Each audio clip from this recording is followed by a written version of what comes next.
Cette présence, dont la simple existence ou même dans l'attente passive vous enveloppe d'une lourdeur familière et presque automatique. Ne ressentez-vous pas, au plus intime de vous-même, qu'elle a peut-être achevé son cycle dans votre vie? Non par dédain ou rejet violent, mais par un respect profond envers votre propre être et, par extension, envers le sien.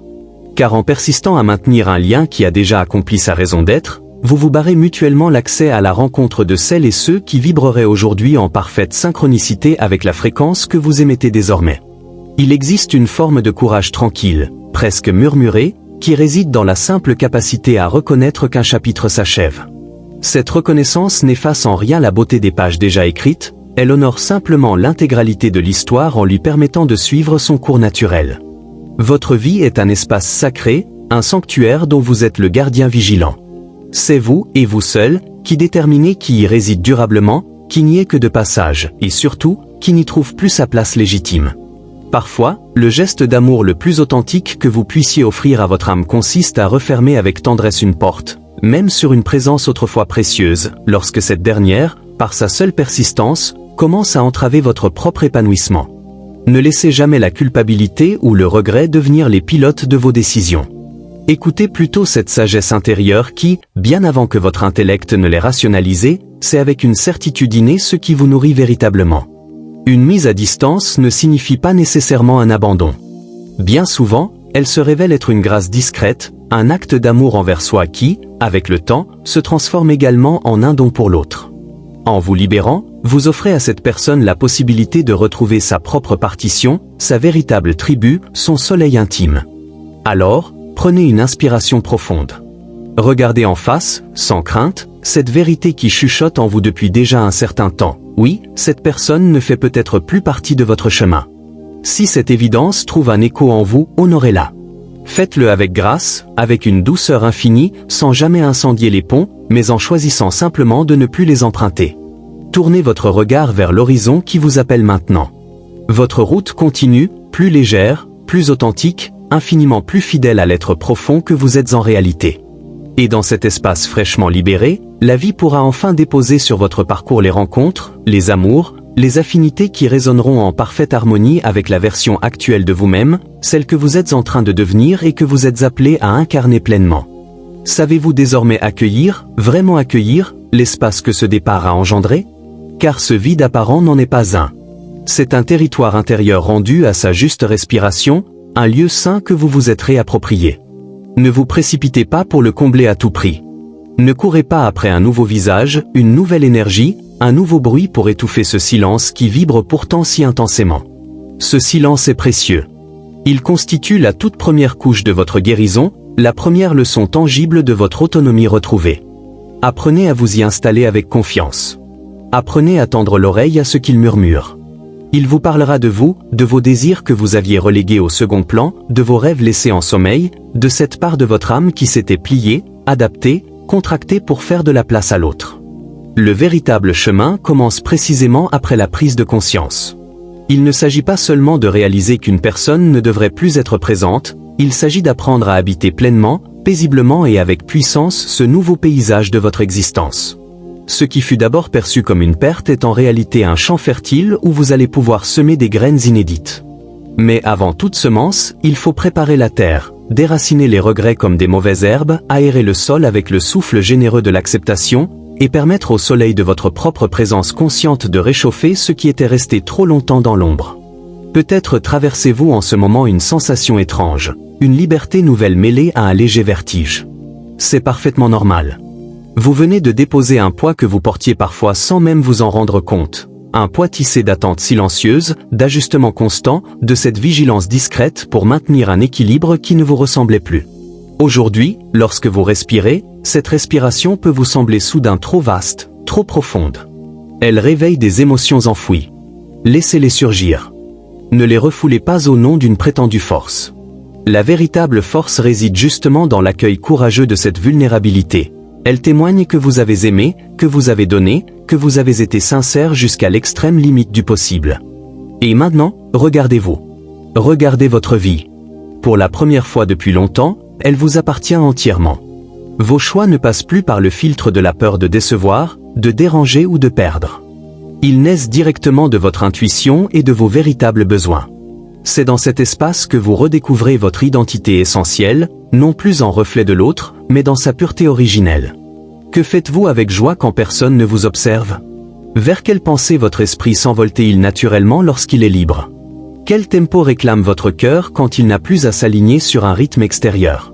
Cet apprentissage de la solitude choisie et aimée constitue le socle sur lequel reposeront toutes vos relations futures. Il vous enseigne que vous êtes déjà complet, non une moitié en quête désespérée de son complément, mais un être entier capable d'offrir sa plénitude sans jamais se vider. C'est depuis cette assise solide que vous pourrez désormais attirer et reconnaître des liens sains, équilibrés, des relations où l'on donne par excès d'être et non par manque, où l'on se choisit par résonance profonde et non par dépendance. Et un jour, face à votre reflet, vous découvrirez un regard plus limpide, plus ancré, un sourire qui monte de bien plus loin, infiniment plus vrai. Vous vous serez retrouvé. Et vous saurez, avec une certitude tranquille, que laisser partir n'était pas une perte, mais le premier pas audacieux vers votre propre reconquête souveraine. Maintenant que le silence s'est installé, non comme un ennemi, mais comme un allié, une nouvelle phase subtile s'ouvre à vous. Ce n'est plus le temps du deuil ou du questionnement, mais celui de la reconstruction délibérée. Vous avez appris à ne pas craindre le vide.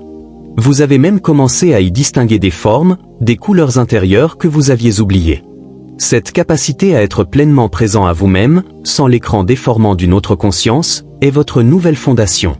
Mais une fondation, par définition, est faite pour porter quelque chose. Que souhaitez-vous construire, maintenant que les plans vous appartiennent entièrement? Peut-être sentez-vous émerger non pas des réponses claires, mais des inclinations. Une légère attraction vers certaines couleurs, une musique qui vous parle soudain différemment, une curiosité inexplicable pour un sujet que vous aviez négligé. Ce ne sont pas des caprices. Ce sont les premiers signaux faibles de votre identité réorganisée, qui explore son territoire retrouvé et en redessine les frontières selon ses propres lois. L'étape qui suit n'est pas une quête frénétique, mais une curation patiente. Vous ne partez pas à la chasse aux nouvelles passions ou aux nouvelles personnes. Vous devenez un conservateur de votre propre énergie. Vous observez ce qui, dans le monde extérieur, fait écho à la paix intérieure que vous cultivez. Une conversation qui vous épuisait autrefois semble aujourd'hui superflue. Une activité qui vous semblait obligatoire perd soudain tout son sens. Ce n'est pas de l'apathie, c'est le filtre de votre authenticité qui devient enfin opérationnel. Et c'est précisément ce filtre qui va désormais attirer à vous, non pas ce que vous désirez désespérément, mais ce qui vous correspond. Imaginez que votre être soit un diapason. Pendant un temps, il a vibré à une certaine fréquence, parfois en harmonie, souvent en dissonance avec celle d'un autre. Maintenant qu'il est libre de toute contrainte, il retrouve son ton fondamental, celui qui est inscrit dans sa structure même. Et selon une loi immuable de l'univers, ce ton finira par rencontrer d'autres notes qui composent avec lui un accord plus riche et plus stable que ce qu'une simple similitude pourrait offrir. La vraie rencontre n'est donc plus un événement que vous provoquez, c'est un phénomène que vous autorisez. Vous vous mettez à la disposition de votre propre vérité, et vous laissez la vie orchestrer les introductions. Les personnes qui croiseront votre chemin ne seront plus celles qui comblent un manque, mais celles qui célèbrent une présence. Elles ne viendront pas prendre place dans un espace vacant, elles se joindront à vous dans un espace déjà plein et vivant. Cela demande une forme de lâcher-prise encore plus profonde que le précédent. Il s'agit de renoncer à contrôler le quand et le comment. Il s'agit de faire confiance à la justesse du timing intérieur que vous avez patiemment réappris à écouter. La solitude n'est plus une attente, mais un état de complétude qui se suffit à lui-même.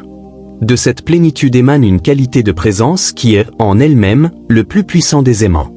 Un jour, vous vous surprendrez. Vous direz non sans vous justifier, simplement parce que l'option ne résonne pas. Vous direz oui avec un élan spontané et joyeux, sans arrière-pensée. Ces petites actions, ces micro-décisions, sont les pierres avec lesquelles vous construisez la nouvelle architecture de votre vie. Chacune d'elles consolide votre souveraineté retrouvée. Et lorsque la bonne personne, la bonne opportunité, la bonne inspiration se présentera, vous le saurez. Non par un coup de foudre bruyant, mais par un sentiment de familiarité paisible, comme le retour d'une partie de vous-même que vous n'aviez jamais vraiment perdue, mais simplement mise en veille. Ce sera une reconnaissance, pas une découverte. Jusque-là, chaque jour est une opportunité de vous rencontrer à nouveau. De goûter à votre propre compagnie. De bâtir, pas à pas, une vie qui n'est plus une réaction au passé, mais une création pure, issue du cœur même de qui vous êtes. Cette construction silencieuse de votre propre architecture intérieure atteint, à présent, un point de bascule subtil. Ce n'est plus simplement un champ labouré attendant la semence. C'est un écosystème complet qui commence à produire sa propre vie, à générer sa propre lumière, à s'autosuffire d'une manière qui n'est ni repliée sur elle-même ni avide du monde extérieur. C'est un équilibre vivant. Vous commencez peut-être à ressentir une forme de plénitude paradoxale. Vous êtes seul, mais vous ne vous sentez plus solitaire. Vous avez de l'espace, mais vous ne vous sentez pas vide. C'est le signe que votre identité, longtemps définie en relation ou en réaction aux autres, s'est enfin enracinée dans sa propre substance. Vous n'êtes plus seulement celui qui a laissé partir, vous êtes celui qui est pleinement présent à sa propre existence. Alors, presque imperceptiblement, une nouvelle forme de désir peut naître. Non pas un désir de manque, aigu et douloureux, mais un désir d'expression, doux et puissant. C'est le désir de la sève qui monte dans l'arbre au printemps, il ne cherche pas à combler un vide, il cherche à accomplir la forme de l'arbre, à déployer ses feuilles, à porter ses fruits. Vous pourriez ressentir l'envie de créer quelque chose, de partager une idée, de transformer une partie de votre réalité. Ce n'est plus pour prouver votre valeur ou attirer l'attention. C'est parce que la vie en vous, devenue surabondante, cherche naturellement à s'écouler, à se donner, à contribuer. Ce flux qui part de vous vers le monde change radicalement la nature de vos interactions. Vous n'entretenez plus les autres pour qu'ils vous valident, vous les rencontrez pour échanger, pour enrichir mutuellement vos perspectives. Vous n'avez plus peur de leurs différences, vous pouvez les observer avec curiosité, sans que cela ne menace votre propre noyau. Les conflits ne sont plus des menaces existentielles, ce sont des ajustements, parfois nécessaires, entre des subjectivités respectueuses. Vous pouvez être en désaccord sans être brisé, vous pouvez écouter sans être absorbé. Dans ce nouvel état, les rencontres se font différemment. Les personnes qui entrent dans votre vie ne le font plus par effraction, ne s'installent plus par habitude. Elles frappent à la porte d'une demeure dont les lumières sont allumées, indiquant une présence consciente et accueillante. Les conversations peuvent alors atteindre une profondeur rare. Puisque vous n'êtes plus en quête de quelque chose chez l'autre, vous pouvez vraiment le voir. Et être vu de cette manière-là, sans attente ni projection, est un cadeau que peu de gens offrent. Peu à peu, vous vous rendez compte que la libération, dont il était question au début, n'était pas une fin en soi. C'était la condition préalable pour accéder à un type de lien plus mature et plus riche. Vous pouvez maintenant envisager l'amitié, l'amour, la collaboration, non comme des havres où vous abritez de vous-même, mais comme des terrains de jeu où exprimer et célébrer la personne complète que vous êtes devenue. Et si vous regardiez en arrière, vers cette présence dont la lourdeur était si familière, vous pourriez être surpris de découvrir que le sentiment qui domine n'est plus la culpabilité ou la tristesse, mais une forme de gratitude détachée. De la gratitude pour les leçons, pour les moments de beauté, mais aussi, et peut-être surtout, de la gratitude pour la clarté que la séparation a apportée. Vous voyez cette relation non plus comme une erreur ou un échec, mais comme un chapitre parfait dans son imperfection, nécessaire à l'évolution du récit. Vous avez rendu à César ce qui était à César, et vous vous êtes rendu à vous-même ce qui était à vous. Maintenant, l'horizon n'est plus seulement une promesse, il est votre terrain d'action quotidien. Chaque choix, même le plus banal, ce que vous mangez, comment vous occupez vos soirées, à qui vous répondez, devient une affirmation de votre souveraineté retrouvée. Ce n'est pas un exercice d'égoïsme, mais de fidélité. Vous êtes fidèle à la vie qui veut vivre à travers vous, sous sa forme unique et irremplaçable. Alors marchez dans cette légèreté qui n'est pas de l'insouciance, mais de l'allègement du fardeau d'être ce que vous n'étiez pas. Parlez avec cette voix qui n'est plus étouffée par la peur de déplaire.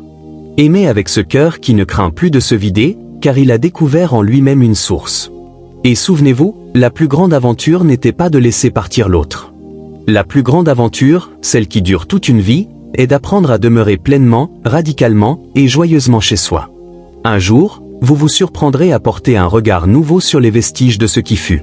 Une photographie, une mélodie, une odeur oubliée, ces reliques du passé n'éveilleront plus en vous la nostalgie douloureuse d'un paradis perdu, mais la curiosité tranquille d'un archéologue étudiant les strates de sa propre civilisation intérieure. Vous réaliserez alors que cette relation, cette présence dont vous vous êtes séparé, ne vous a pas quitté vide. Elle vous a légué un héritage invisible mais essentiel, une constellation de nuances émotionnelles, une cartographie affinée de vos frontières, une grammaire plus complexe pour décrire l'amour et la distance. Ces enseignements ne sont pas des cicatrices, mais des outils. Ils ne définissent pas qui vous êtes, ils enrichissent l'artisan qu'il est devenu. C'est ici qu'émerge l'étape la plus subtile, l'intégration sans identification. Vous pouvez désormais reconnaître que certaines de vos forces actuelles, cette patience inédite, cette capacité à discerner l'essentiel du bruit, cette paix face à la solitude, ont été forgées dans la fournaise même de cette connexion devenue dissonante. Vous n'êtes plus le produit de cette histoire, mais vous portez en vous sa transformation alchimique. Le plomb de l'inconfort a été transmuté en or de la conscience. Cet héritage intérieur vous confère une perception unique. Dans le monde, vous commencez à reconnaître, comme par une forme de clairvoyance compassionnelle, les mêmes dynamiques que vous avez transcendées. Vous voyez les couples liés par l'habitude plus que par l'élan, les amitiés maintenues par la peur de la solitude, les personnes qui se contractent pour occuper moins d'espace. Et face à ces spectacles, vous ne ressentez ni supériorité ni pitié, mais une reconnaissance silencieuse. Vous savez le chemin parcouru, et vous respectez le chemin de chacun. Cette maturité nouvelle ouvre une dimension inattendue de la liberté de ne pas avoir à expliquer. Votre paix intérieure devient son propre langage. Vous n'avez plus besoin de justifier vos choix, de défendre votre solitude, de plaider la cause de votre bonheur tranquille. Votre simple manière d'être ancrée, paisible, généreuse sans effort, devient une déclaration plus éloquente que tout manifeste. Les questions indiscrètes glissent sur vous, les jugements se dissipent devant l'évidence de votre sérénité. Alors, naturellement, votre énergie se tourne vers l'avant non plus comme une fuite, mais comme un élan créateur. L'espace libéré en vous n'est plus seulement un sanctuaire, il devient un atelier. Et dans cet atelier, vous n'êtes pas seulement l'artisan qui restaure son propre vase, vous commencez à façonner de nouvelles formes pour le monde. Une idée de projet émerge, non par ambition, mais par surabondance. Un geste de gentillesse désintéressée, une parole de vérité délicate, une création artistique, tout cela jaillit non du désir de recevoir de l'amour, mais de l'incapacité de contenir tout l'amour que vous portez désormais pour la vie elle-même. La boucle se referme ainsi, non en cercle, mais en spirale ascendante. Vous aviez commencé par ressentir une lourdeur, celle d'une présence devenue étrangère. Vous avez traversé le courage de la séparation, la sagesse du silence, la reconquête de votre territoire intérieur. Et vous arrivez maintenant à ce point inouï, la capacité à porter légèreté et profondeur non pas malgré votre histoire, mais grâce à elle. Vous portez votre passé comme un nectar, non comme un fardeau. Et si vous vous retourniez une dernière fois, ce serait pour constater, avec un sourire intérieur, que la personne que vous étiez en train de devenir, celle que le texte précédent appelait de ses voeux, est déjà là. Elle respire dans vos poumons, pense dans votre calme, agit dans vos gestes mesurés. L'horizon n'est plus devant vous, il est en vous. Et de cette source intérieure, désormais inépuisable et claire, coule désormais une existence qui n'est plus une réponse au monde, mais un dialogue avec l'infini de vos propres possibilités. La fin d'un chapitre n'était que le prélude à cela, devenir, enfin, l'auteur pleinement conscient et aimant du livre entier de votre vie.